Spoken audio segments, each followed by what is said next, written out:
En este ejemplo de un pulso que se propaga por un tubo, partimos de conocer cómo se mueve el pistón que origina la perturbación y que está ubicado en x igual 0.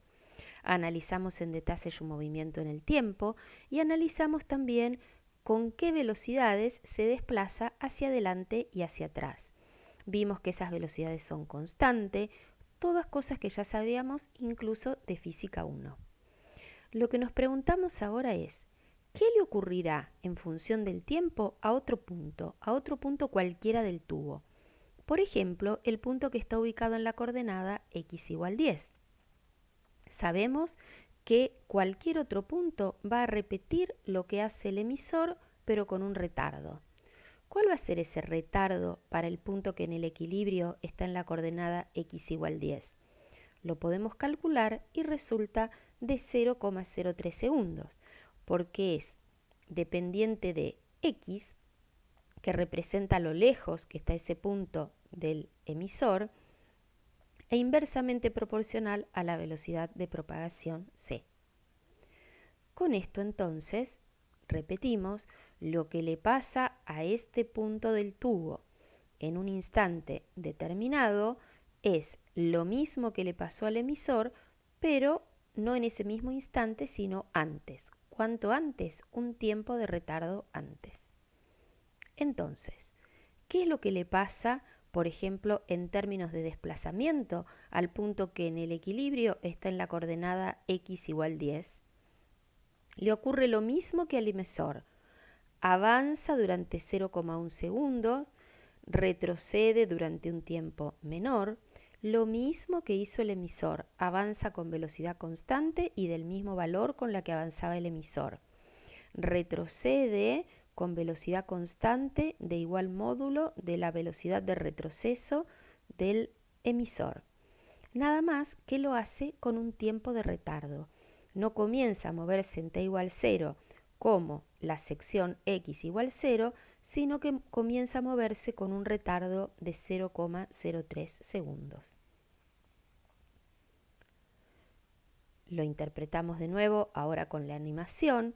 Notamos que este punto no comienza a moverse en el mismo momento que el emisor. El emisor se mueve ahora, luego de un retardo, recién se mueve este otro punto. Pero una vez que le llega la información de realizar la perturbación, realiza esa perturbación exactamente igual que como lo hacía el emisor. Recordemos que estuvimos analizando hasta ahora lo que pasa en una sección específica en todo instante de tiempo, lo que le pasa a todos los puntos que en el equilibrio están en la coordenada x igual 0. Tal como hicimos con la cuerda, podemos avanzar ahora. Hasta ahora, conocido lo que pasa en el emisor, pudimos ver lo que le pasaba a cualquier otra sección. Como hicimos con la cuerda, nos podemos preguntar ahora, ¿qué es lo que le pasa a todas las secciones en un instante en particular? Por ejemplo, el instante t igual 0,02 segundos. Es decir, queremos conocer en un tiempo fijo lo que le pasa a todas las secciones ubicadas en cualquier sección x. Es lo que para la cuerda llamábamos foto de la cuerda, pero que ahora no es de tan sencilla interpretación. Queremos entonces, por ejemplo, ¿cuál es el corrimiento en el instante t igual a 0,02 segundos de todas las secciones del tubo? Buscamos phi para el instante 0,02 segundos de todas las secciones ubicadas en todos los x, que son infinitos. Para eso vamos a pensar lo siguiente. Por ejemplo, la perturbación viaja a la velocidad de 344 metros por segundo. ¿Hasta dónde llegó en este instante de tiempo 0,02 segundos? Si viaja a la velocidad c, ha recorrido hasta ahora una distancia de 6,88 metros. ¿Qué quiere decir esto? ¿Cómo se interpreta? Se interpreta diciendo que aquellos puntos que están de la coordenada X 6,88 metros hacia adelante todavía no fueron perturbados. A ellos todavía no les llegó ninguna perturbación, por lo cual se encuentran en su posición de equilibrio. No tienen ningún desplazamiento no nulo. Queda para ustedes completar esta gráfica. Remarcamos que van a ser puntos singulares el de coordenada X 3,44 metros y 1,72 metros. Los ayudamos un poco. Por ejemplo, ¿qué desplazamiento tiene en este instante el punto, la sección que en el equilibrio tiene la etiqueta X igual 3,44 metros? Para eso sabemos que cada punto repite lo que hizo el emisor, pero con un tiempo de retardo. Entonces, nos planteamos para el punto que en el equilibrio tiene la etiqueta 3,44 metros, cuál es su desplazamiento a los 0,02 segundos, y es el mismo desplazamiento que tiene el emisor, no a los 0,02 segundos, sino un tiempo de retardo antes. O sea, el mismo desplazamiento que tenía el emisor a los 0,01 segundos. Y ese valor de desplazamiento probablemente les resulte conocido, porque este tiempo era un tiempo singular, era el tiempo en el cual el emisor alcanzaba su máximo apartamiento hacia las X positivas. Quiere decir que en el instante 0,02 segundos, este punto 3,44 metros tiene el máximo apartamiento hacia las X positivas, que era de 4 por 10 a la menos 5 metros. También recuerden que hay una relación entre estos intervalos espaciales y los intervalos temporales que habíamos identificado como delta T1 y delta T sub 2. Recordamos que lo primero que ocurre, lo que más lejos llegó, fue lo primero que ocurrió. Lo primero que van a hacer los puntos cuando les llega la perturbación es desplazarse hacia las X positivas, tener un desplazamiento positivo.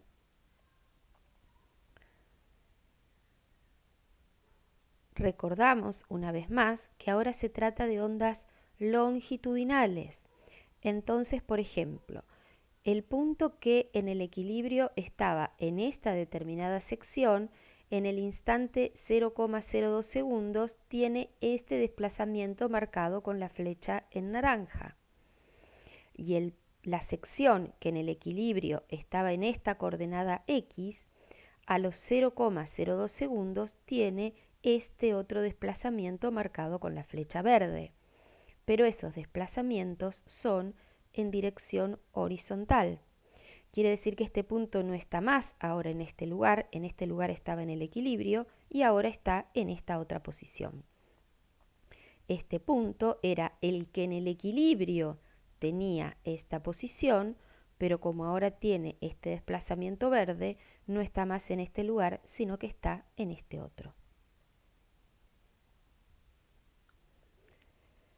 Entonces, estos son los desplazamientos de todas las secciones del tubo, de todas las secciones identificadas con cualquier coordenada X en el equilibrio, son los desplazamientos que tuvieron todas las secciones del tubo o que tienen todas las secciones del tubo en este instante particular de tiempo.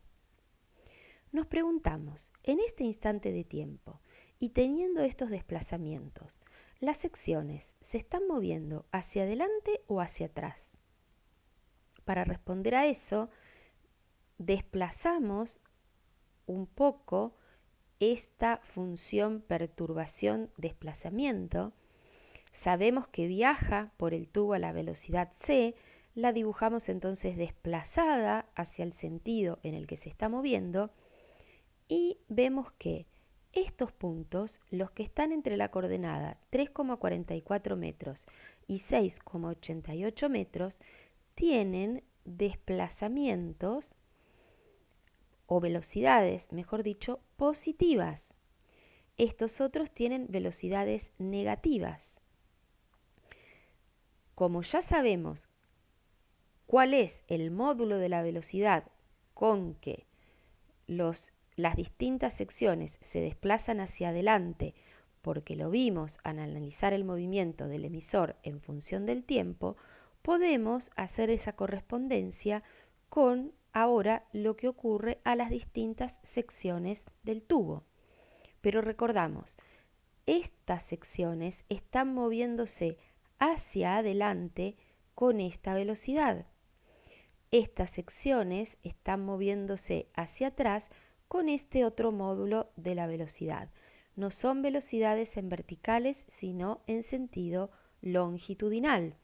Son positivas o negativas, indicando que van hacia las x positivas o hacia las x negativas. Recordamos que es la derivada parcial de phi respecto de t, por lo cual estas derivadas no las puedo leer en este gráfico donde la representación es respecto de x, sino que estos valores los encontramos cuando graficamos phi en función de t para un punto específico. Lo hicimos para el emisor, para la sección que en el equilibrio estaba en la coordenada x igual 0. Diferenciemos otra vez claramente esta velocidad, que es la velocidad de las distintas secciones del tubo, de la velocidad de la perturbación, que era la velocidad c, que siempre va hacia las x positivas y era la que dependía del medio. Hasta aquí todo lo que resolvimos en este ejemplo es absolutamente similar a lo que hicimos para la cuerda. ¿Con qué única diferencia? Que ahora se trata de una onda longitudinal. Entonces tenemos que interpretar desplazamientos y velocidades en el sentido correcto. No son en sentido del eje Y, sino en el mismo sentido del eje del tubo. Ahora, lo que es específico de estas ondas sonoras. Vimos que se van propagando o que asociada con esta perturbación, corrimiento, se van produciendo modificaciones en la presión dentro del tubo. Así llamamos sobrepresiones a los cambios de la presión que se va dando, cambio respecto a la presión de equilibrio. Entonces, para conocer, por ejemplo, cuál es el valor de la sobrepresión para cualquier sección ubicada en cualquier coordenada x en este instante de tiempo t 0,02 segundos, recordamos la definición de esa sobrepresión o cómo dependía esta sobrepresión de los desplazamientos.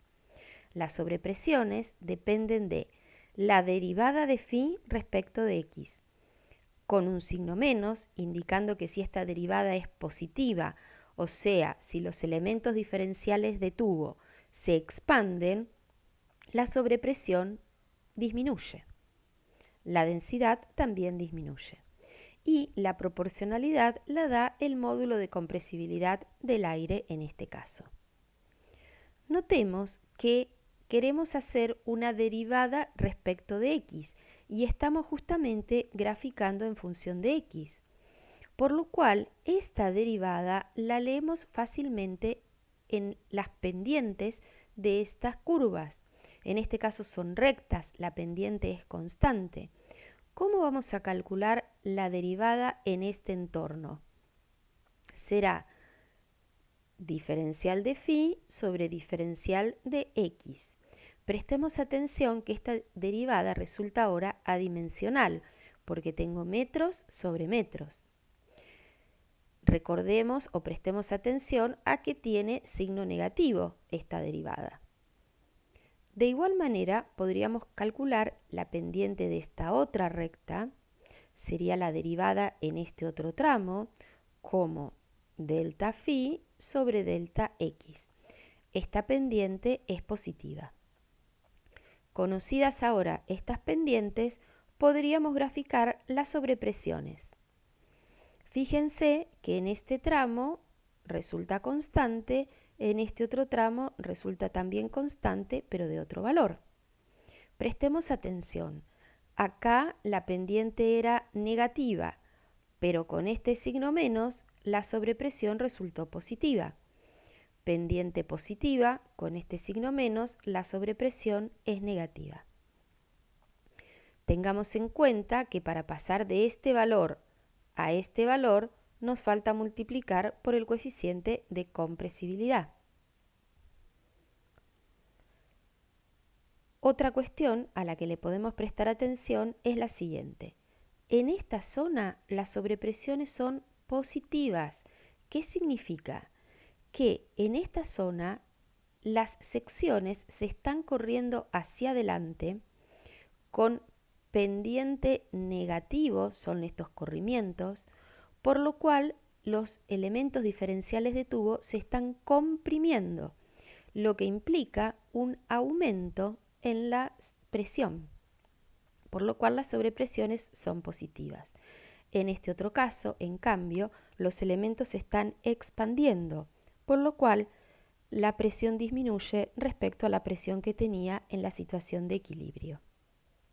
Es importante que presten atención a este gráfico, que relacionen con el módulo de compresibilidad por el que todavía falta multiplicar a estas derivadas. En el caso del ejemplo, este coeficiente de compresibilidad no está dado como dato, pero sí pudimos calcular la velocidad de propagación, si conocemos la densidad del aire en el equilibrio, lo cual permite calcular este parámetro B. Notemos que este parámetro B tiene unidades de presión, está medido en pascales. Multiplicado por esta derivada que resulta dimensional es lo que hace que las sobrepresiones efectivamente resulten en las unidades que corresponde, en pascales. Notemos que estos puntos están corriendo hacia adelante, tienen velocidades positivas. Estos están corriéndose hacia atrás, tienen velocidades negativas. Entonces, repitamos la idea de que los puntos que están en la sección x igual 0 se desplazan hacia adelante y hacia atrás hasta llegar a la posición de equilibrio. Nuestro dato de partida había sido cómo se mueve esa sección, o sea, phi de 0t. El emisor realiza entonces estos desplazamientos, pero que son los mismos que va a hacer cualquier otra sección con el correspondiente tiempo de retardo. Vimos un ejemplo de esto al analizar qué es lo que le pasaba a la sección x igual 10 metros.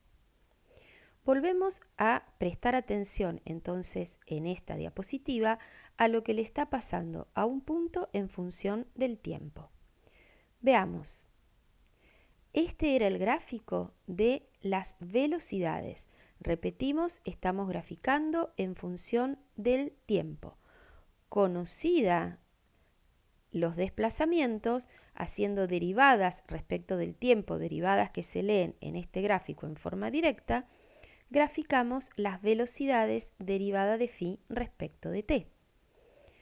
Pero luego hemos graficado sobrepresiones en función de x, pero podemos hacer la correspondencia entre lo que está pasando en función de x y lo que está pasando en función de t. Recordemos que lo primero que le ocurría a los puntos era avanzar hacia adelante, y ese avanzar hacia adelante originaba sobrepresiones positivas de este valor. Entonces es lo que le pasa al emisor durante este primer intervalo de tiempo. Mientras iba para atrás, la sobrepresión disminuía respecto al valor que tenía en el equilibrio. Es lo que le pasa al emisor en este intervalo de tiempo. Repetimos, estas sobrepresiones que vienen con la derivada de phi respecto de x no las puedo ver en la gráfica de posición en función del tiempo porque implican una derivada respecto de x.